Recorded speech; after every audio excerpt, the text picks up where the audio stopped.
Sa statement po na ito ni Senate President Cheese Escudero, mukhang tumbok na tumbok ang mga Duterte. Siyempre, unang-una si Sara Duterte dahil siya yung umi-eksena talaga ngayon. At alam natin kung anong ibig sabihin ng kanyang eksena na yan. Buwag na ang unity, ika nga, nag-aaway-away daw. Liwanagin po natin na walang away-away na nangyayari. Ang nangyayari kasi, ang kampo na itong mga Duterte ay atat na atat. Kaya sila yung gumagawa ng kung ano-anong issue. Diba? Naandyan na bangag. Isa-isahin natin, kahit ilan lang, hindi ibinigay yung relo. Yan po yung mga problema, bangag. Hindi natupad ang 20 per kilo na bigas. At kuno ay hindi maalam maging presidente. Di ba napaka-vague? Kung tutuusin, tama naman na dapat natutupad yung mga ipinangako ng panahon ng eleksyon. Kung sakali man na hindi natupad yung 20 per kilo na bigas, baka naman meron ibang mas kapaki-pakinabang na programa na ginagawa para maibsan yung hindi kaya. Posibleng ganun yan eh. Kayo rin naman, kayong mga Duterte, ang dami niyong promise. At ang mga promises niyo during election time, out of this world. Too good to be true na matatawag. Ganon din kayo. Ang diferensya lang, mas malala kayo. Ako'y naniniwala na sana ang takbo ng bansa natin ay mabuti na. Maganda na. Yan nga din po ang sinasabi ni Senate President Cheese Escudero.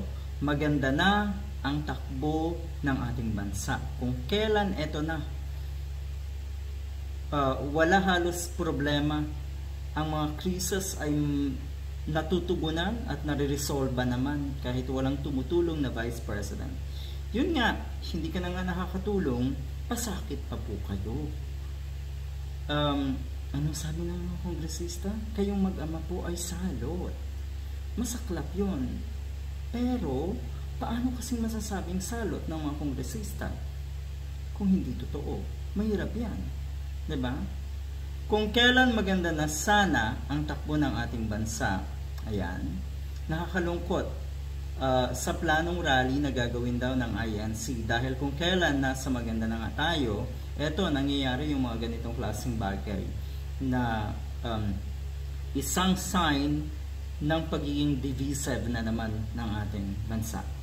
Pagkakawatak-watak. Pero mahirap talaga kasi yung sinasabing unity.